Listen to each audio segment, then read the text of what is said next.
Ya está acompañándonos por vía remota el abogado Miguel Valerio, quien nos va a hablar de temas interesantes desde sus especialidades como penalista, hablarnos de muchas cosas de interés para el marco jurídico de la realidad actual. Buenos días, bienvenido a la revista.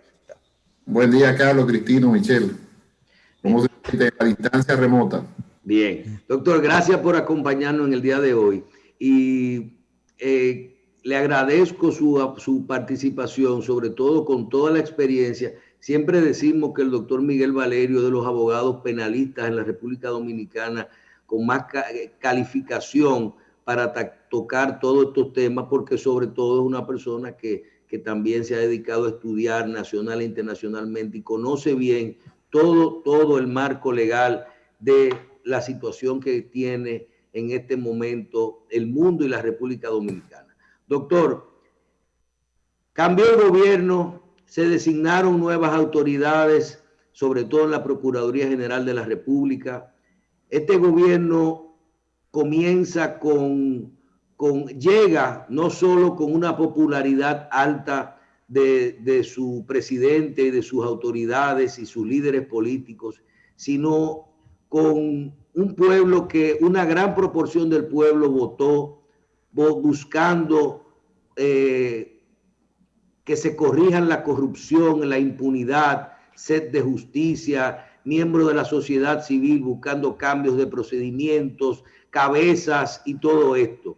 El gobierno no tenía una semana designado y ya se le cuestionaba con que no teníamos presos todavía y que cuándo íbamos a tener presos, que si en enero no habían presos íbamos para la calle de nuevo.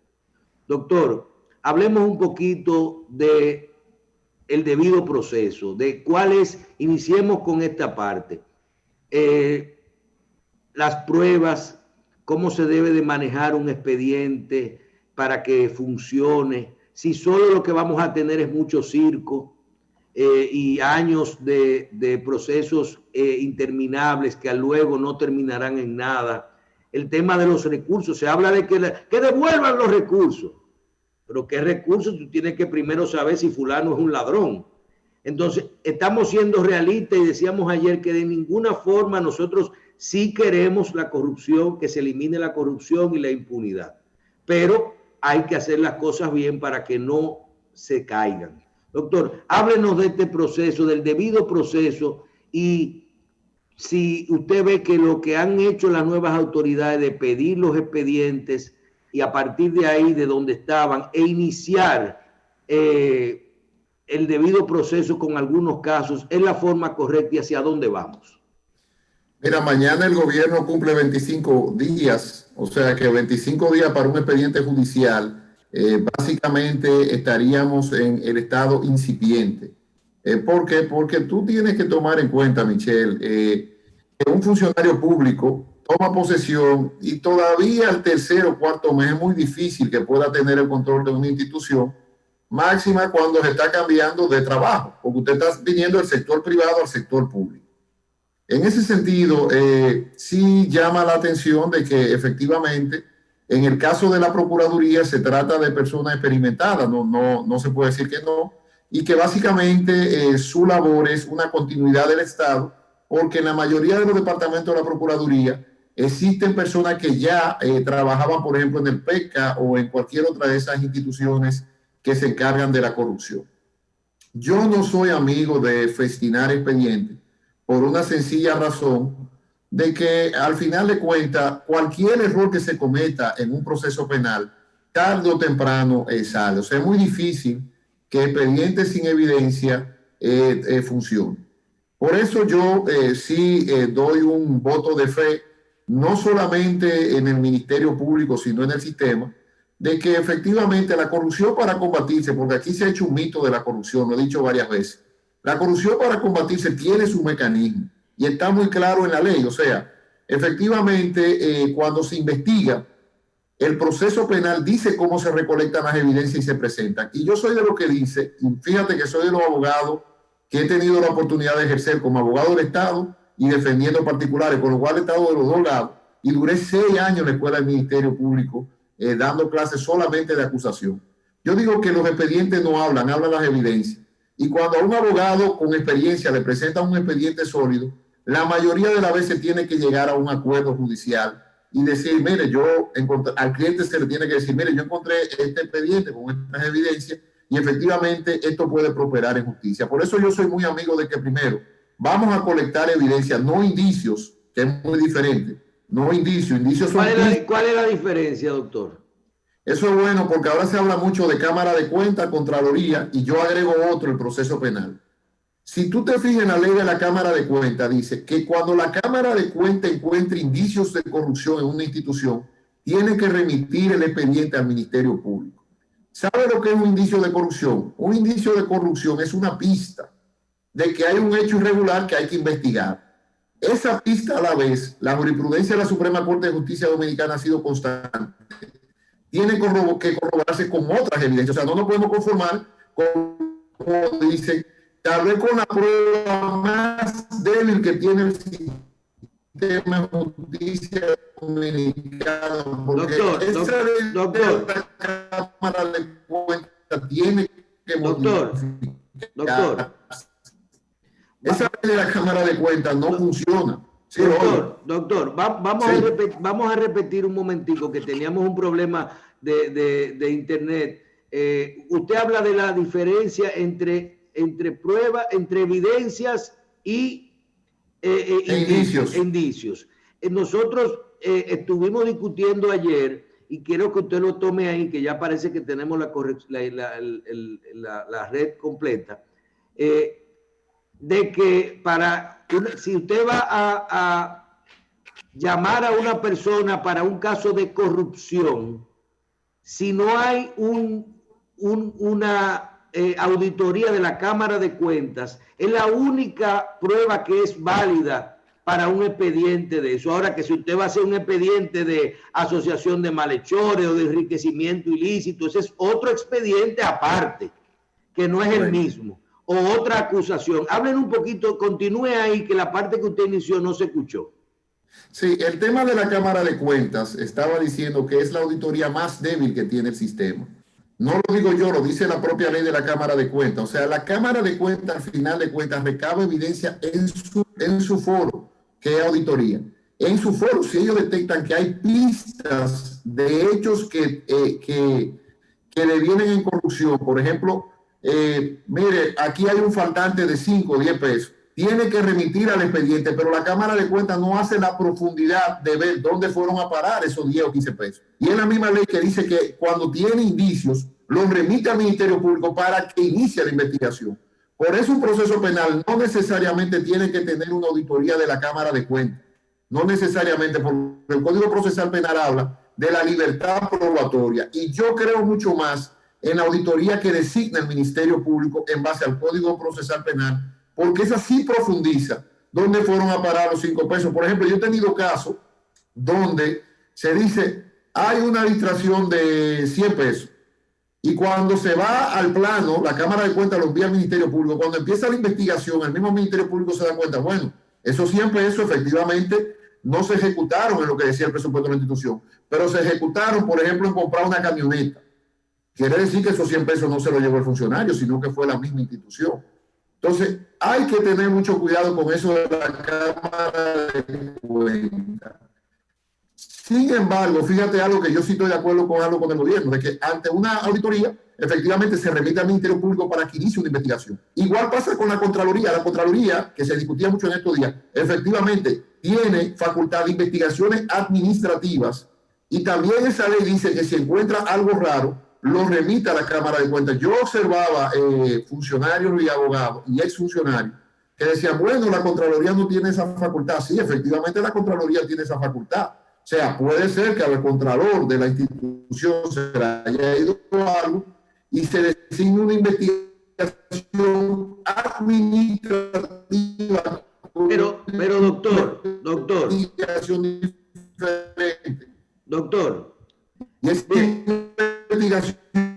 vamos se remite al Ministerio Público. Ahora, en ambos caminos. Sí. Doctor, cuando uno ve los expedientes y a usted le dicen, tal funcionario, la gente quiere las cabezas, quiere los presos, pero entonces la Cámara de Cuentas te dice a ti, hoy, la prensa dominicana hoy te dice, Cámara de Cuentas ha recibido 22 solicitudes de auditorías y solamente ha puesto a trabajar 3. Pero por otro lado, usted tiene que muchos funcionarios cerraron sus obligaciones tienen guardadas debajo del brazo sus auditorías hechas por la Cámara de Cuentas que avalan su gestión. Le pregunto, ¿la capacidad de la Cámara de Cuentas es insuficiente? ¿Lo podemos resolver con los mecanismos de investigación del Ministerio Público? Y por otro lado, si un funcionario no tiene indicios, por otro lado, de enriquecimiento o pruebas de enriquecimiento ilícito, de otro tipo de acto de corrupción, y en lo que tiene que ver con su gestión, ya tiene un aval de la Cámara de Cuentas, de una auditoría de su gestión, ¿no procede ningún expediente de plano o se puede seguir revolviendo todo esto? Es que la auditoría de la Cámara de Cuentas no son auditorías forenses, y ahí es que está la diferencia. La auditoría de la Cámara de Cuentas son auditorías de procedimientos y auditorías contables que van a determinar si encuentran indicios de irregularidad y van a mandar al Ministerio Público. Por eso cuando me hablan a mí de la auditoría de la Cámara de Cuentas, no me están hablando de nada. ¿Por qué? Porque en el Ministerio Público, cuando llega al PECA, que ahí es que va el expediente de corrupción, tiene toda la facultad de hacer una auditoría forense. Y la auditoría forense puede decir, bueno, efectivamente se cumplieron los procedimientos de licitación, se cumplió todo el procedimiento de licitación. Ahora, ¿qué pasa? Aparece un oferente que dice que hay un soborno. Y resulta que el Ministerio Público inicia su auditoría forense y logra detectar que en una fecha determinada se entregó un soborno. Bueno, se cumplieron con los procedimientos, se adjudicó, no hubo impugnaciones, todo parecía transparente, pero hubo un soborno. Entonces, en ese momento, el auditor forense determina el soborno y con esa auditoría forense se va al tribunal. ¿Qué va a pasar en el tribunal? Hay libertad de prueba tanto del funcionario que tenía esa auditoría como del Ministerio Público. El juez tendrá que valorar ambas auditorías y a una de las dos le dará credibilidad. Pero digo que la finalidad de la Cámara de Cuentas no es lo que dicen, porque la ley no habla de eso. La ley lo que habla es de auditoría de procedimiento, auditoría de números, y dice, si encuentro indicio de corrupción, mando al Ministerio Público. Y cuando estamos hablando de indicios, lo que estamos hablando es de pistas, no estamos hablando de un hecho de corrupción en sí. Por eso que manden a un funcionario de la Cámara de Cuentas al Ministerio Público tampoco es culpable. El Ministerio Público tiene la obligación de hacer una auditoría y en ese momento determinar si las evidencias son sólidas o no. Si no son sólidas, puede hasta archivar el expediente. Ahora, si son sólidas, efectivamente, aquella auditoría queda en entredicho y el Ministerio Público no la aportará y aportará la auditoría forense, irán a una contradicción ante un juez, porque al final de cuentas se presume que una persona es inocente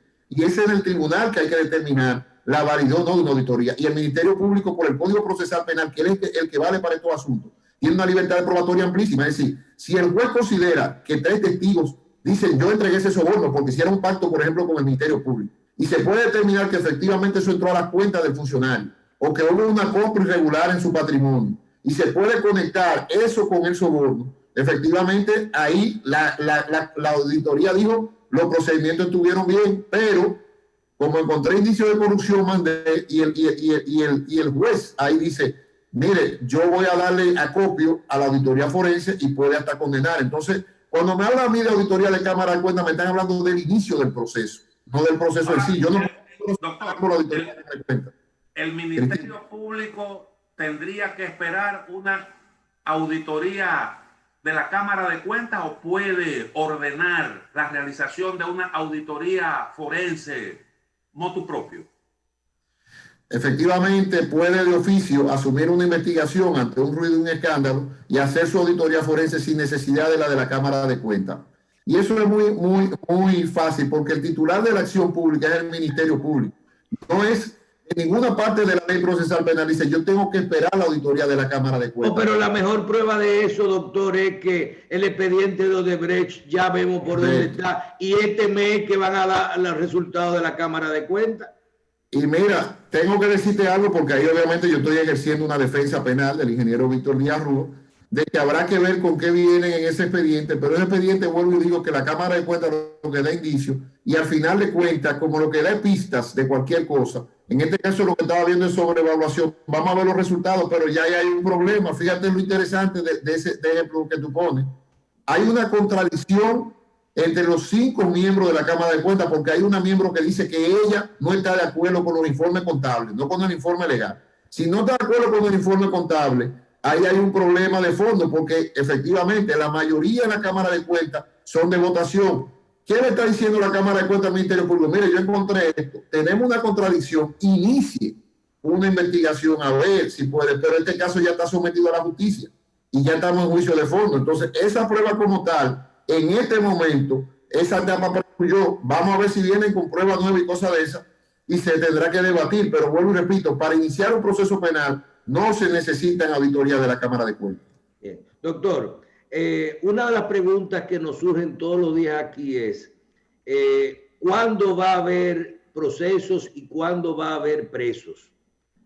Y nosotros dijimos ayer que por más recursos que se le dé al Ministerio Público, vemos 20 nuevos procuradores, asistentes, peritos, encargados de expertos en contabilidad, en sistemas, en lavado de activos, que se incorporan a la unidad de persecución a la corrupción para poder perfeccionar las investigaciones y la velocidad de los procesos, porque son muchos.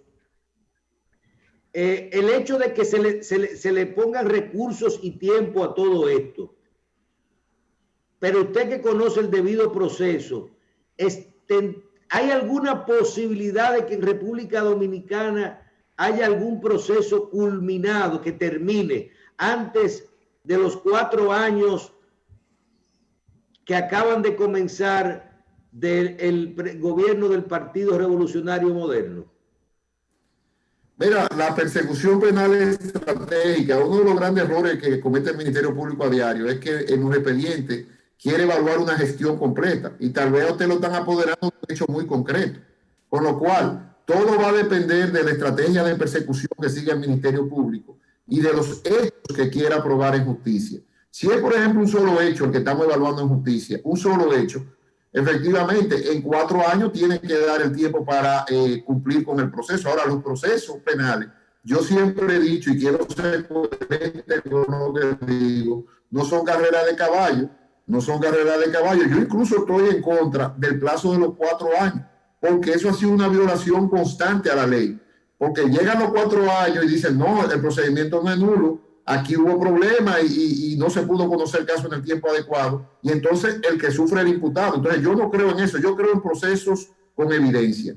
Creo que efectivamente, como aquí hay un problema grave de percepción de corrupción, porque eso es lo que ocurre, acumulado de muchos años, si el Ministerio Público tiene sus evidencias, el pistoletazo inicial de un proceso es tener lo que le llaman la cintila probatoria. ¿Qué es la cintila probatoria? Se le presenta a la persona al juez y se le dice, mire, nosotros encontramos irregularidades con la auditoría de la Cámara de Cuentas de esto y esto, y vamos a profundizar en la investigación, porque eso es lo que pasa. E inicia el proceso con una medida de coerción que puede ir de prisión preventiva hasta fianza. Entonces el Ministerio Público es el que decide estratégicamente qué va a hacer y cuándo va a llegar. Ahora, procedimientos sin evidencia, procedimientos que tienen fracaso en la justicia, y tarde o temprano uno se da cuenta. ¿Cómo se combate la corrupción? Con acuerdos judiciales. ¿Cómo se combate la corrupción? Con auditoría forense. Mira que no estoy hablando de Cámara de Cuentas, auditoría forense con auditores, que hay muchos muy buenos en el mercado, que saben llegar donde llegó el dinero, con expertos financieros que dicen que rastrean el dinero. Entonces, eso es lo que uno está esperando de los expedientes para uno decir, bueno, aquí cambió el tema. Ahora, el reforzamiento del Ministerio Público es adecuado. Yo no lo digo por este Ministerio Público, sino por todo. En el PECA, por ejemplo, uno sabía que habían 5 procuradores fiscales, y eso no da. Eso es real, o sea, eso es así. Tuvo muy bien el aumento de los fiscales, tuvo muy bien la designación del señor Camacho, es una persona que tiene experiencia en corrupción. La doctora Miriam Germán y Jenny Berenice hacen un equilibrio perfecto. Jenny es más aguerrida, doña Miriam es una gente mucho más calmada y que va a haber proceso íntegro antes de someter a una persona, incluso hay una moción. Doctor, estamos teniendo un poquito de problemas en esta parte. Ya estamos conectados de nuevo. Usted nos decía la comparación entre, evaluaba las designaciones en la Procuraduría y hablaba de doña Miriam Germán y Jenny Berenice, ¿cómo se acoplan? Sí, mira, estaba diciendo primero de que un departamento de la corrupción administrativa que tiene que evaluar una gestión que ha sido altamente cuestionada, no podía funcionar con 5 personas y que el aumento de personal es correcto y que yo lo que estoy esperando en el expediente son auditoría forense correcta con buenos financistas. Ahora, que la combinación de Jenny Berenice, que es más aguerrida, una fiscal de carrera de muchos años, del señor Camacho, que ahora fue al PECA, y que doña Miriam es una persona muy garantista, da la certeza, o uno ve de que los expedientes van a ser justos, porque fue lo que dijo el presidente Abinader y el ministro Paliza. Dice, nosotros no podemos hacer aquí cacería de brujos. Ahora, el que tiene evidencia tendrá que responder en justicia. Por eso es lo que se espera en un Estado de Derecho, responder en justicia, respetándole la presunción de inocencia, el debido proceso y las evidencias.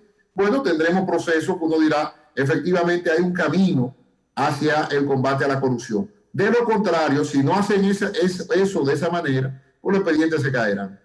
Bien, doctor, por un lado vemos que en la forma de llevar un caso en República Dominicana es por un sistema de pruebas que no necesariamente funciona igual que en otros países, que valen tal vez las confesiones y las interrogatorios y todo esto.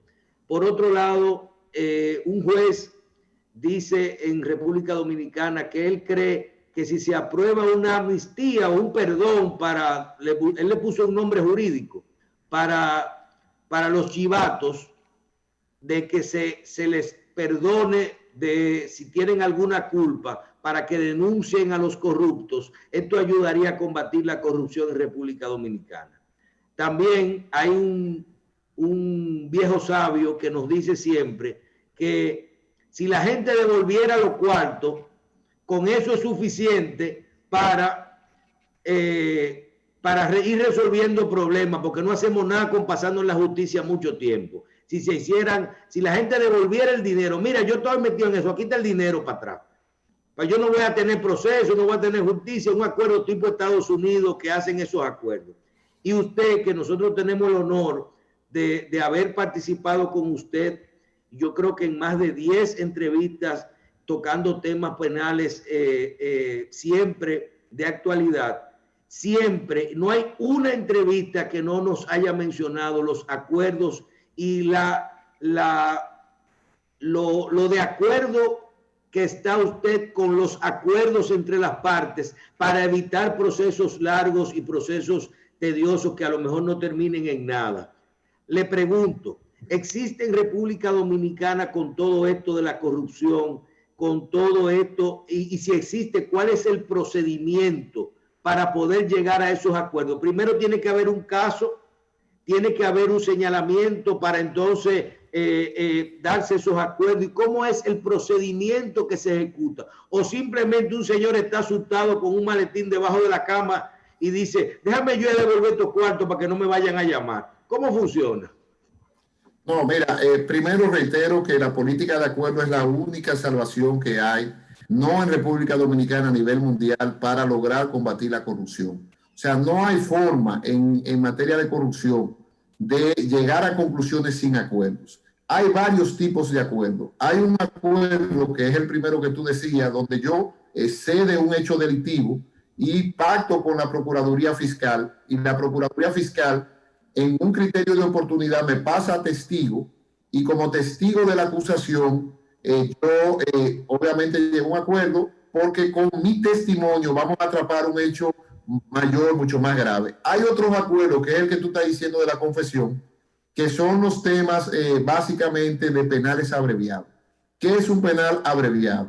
Es un acuerdo mediante el cual la persona reconoce la culpa, repara los daños, es decir, devuelve el dinero y se declara culpable a cambio de penas mínimas, que es lo que pasa mucho en Estados Unidos con las declaraciones de culpabilidad, que también son cosas extremadamente correctas, porque en Estados Unidos el 98% de los casos no van a un tribunal, sino que se pactan en una mesa, incluyendo los casos de corrupción, porque en Estados Unidos también hay casos de corrupción.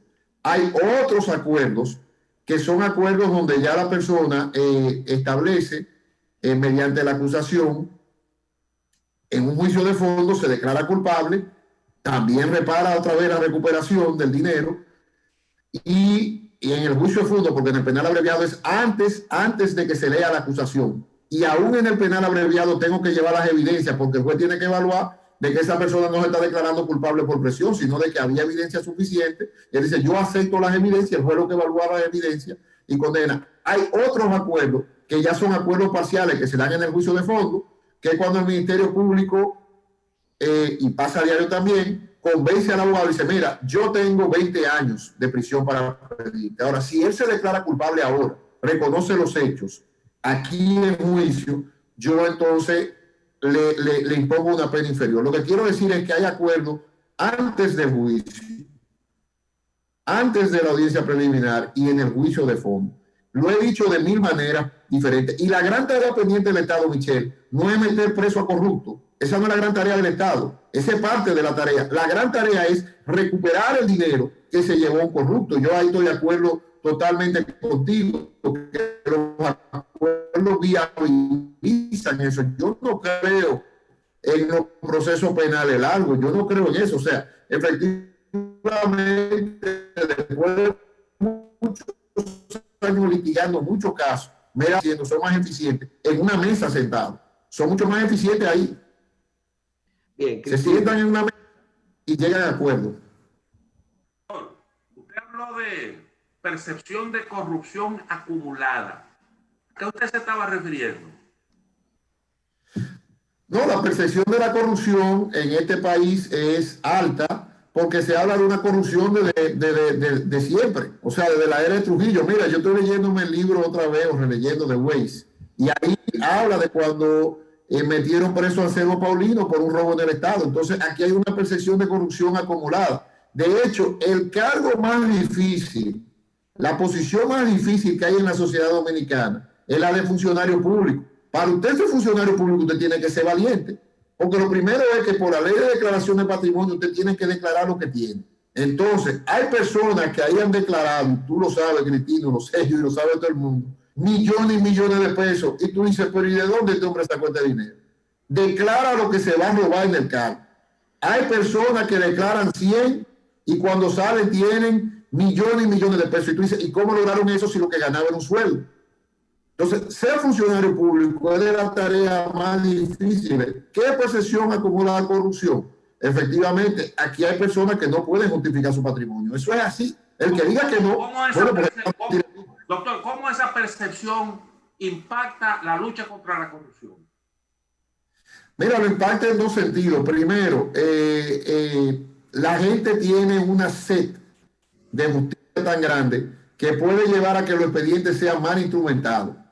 Y eso puede dar al traste con que los expedientes se caigan y que se presione la autoridad. Mira, yo confío plenamente en doña Miriam Germán y en Jenny Berenice por una sencilla razón, Cristina. En el caso de Jenny Berenice, la conocí en las aulas de la Escuela del Ministerio Público, fui jurado de una de las tesis que ella presentó, fui asesor de ella académico durante muchos años. Y es una gente que es agresiva y aguerrida en el combate y en sus ideas. Pero nadie puede decir que Jenny Berenice cuando habla no habla con evidencia. O sea, yo he visto casos de Jenny Berenice que yo he tenido que transar y tengo que entregar y decir al cliente, mire, usted si vamos a juicio, usted le va a ir mal.